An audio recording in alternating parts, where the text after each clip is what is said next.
వందే మాత్రం. నేను మీ జర్నలిస్ట్ నేవత.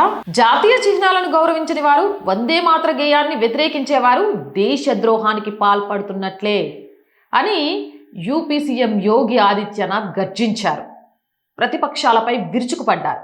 దేశ రాజ్యాంగం పట్ల గౌరవం లేని వారై ఇలాంటి వివాదాలకు తెరలేపుతారని వార్నింగ్ ఇచ్చారు. సమాజ్వాద్ పార్టీ, కాంగ్రెస్లను ఉద్దేశించి ఆయన తీవ్ర స్థాయిలో ధ్వజమెత్తారు. శాసన మండలిలో గవర్నర్ ప్రసంగంపై జరిగిన చర్చకు సమాధానమిస్తూ ఒకవైపు రాజ్యాంగం గురించి గొప్పగా మాట్లాడుతూనే మరోవైపు జాతీయ గీతాన్ని పాడమని అనడం ఏంటి అని ఆయన ప్రశ్నించారు.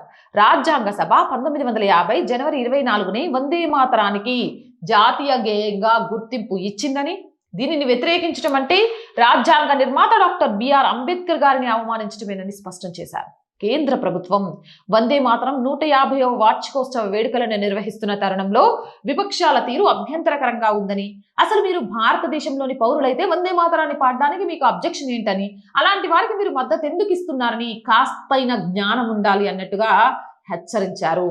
2017కు ముందు ఉత్తరప్రదేశ్ ఎలా ఉండేది, ప్రస్తుతం ఎలా ఉంది అనేది యోగి చెప్పడంతో ప్రతిపక్షాలు విస్తుపోయాయి. రాష్ట్ర ప్రభుత్వ సుపరిపాలనకు కట్టుబడి వ్యవస్థీకృత నేరాలను నియంత్రించడం నేడు యూపీ భీమారు ట్యాగ్ నుండి విముక్తి పొందింది. అంతేకాదు త్రివేణిగా మారింది. సాంకేతికత, నమ్మకం, పరివర్తన అనే 3 పదాలతోటి అని చెప్పారు. యూపీని దేశానికి అడ్డంకిగా భావించేవారు, కానీ నేడు దేశం అభివృద్ధికి యూపీ ఒక ఆదర్శ రాష్ట్రంగా వెలుగొంది అని చెప్పారు. అసెంబ్లీలో ప్రవేశపెట్టమని చెబుతూ ఈ సర్వే 9 సంవత్సరాల ఆలోచన నుంచి వ్యవస్థల నుంచి అభివృద్ధికి జరిగిన వినూత్న ప్రయాణానికి ప్రతీక అని చెప్పారు. ఎవరైనా సరే వందే మాతరం పాడము, భారత్ మాతాకి జయానము అంటే యూపీలో చెల్లదు అని ఖచ్చితంగా ఖబర్దార్ అన్నట్టు వార్నింగ్ ఇచ్చారు. ఉత్తరప్రదేశ్లోని ప్రతి నివాసి కోరుకునే కొత్త శకానికి నాంది. గతంలో యూపీ యువతను ఇతర రాష్ట్రాల్లో అవమానించే వాళ్ళు, అలాంటిది లేకుండా చేయడమే తన యొక్క సంకల్పం అనే విషయాన్ని చెప్పారు. సమాజ్వాద్ పార్టీని విమర్శిస్తూ 2017కు ముందు గుండాలు, మాఫియాలు ప్రభుత్వాన్ని నడిపించేవి, ముఖ్యమంత్రులు వాళ్ళను రక్షించేవారు. కానీ ఇప్పుడు అలాంటివి చెల్లదు.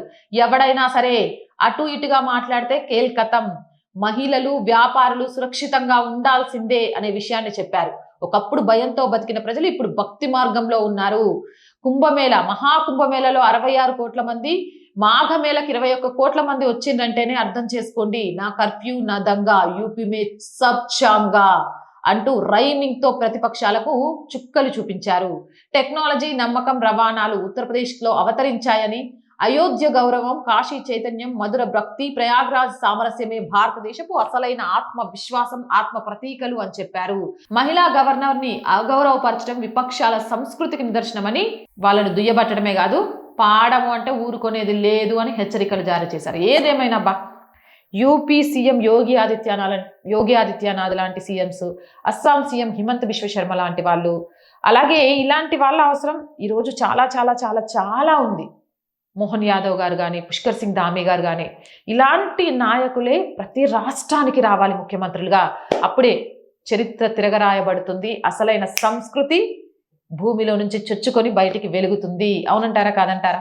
మీ అభిప్రాయం ఏంటి? కామెంట్ సెక్షన్లో పెట్టేయండి. మోర్ వీడియోస్ కోసం or group of channels, or voice, or political, or సంస్కృతి 3 ఛానల్స్ని వెంటనే సబ్స్క్రైబ్ చేయండి. కంటెంట్ బాగుంది అనిపిస్తే లైక్ చేయండి, షేర్ చేయండి.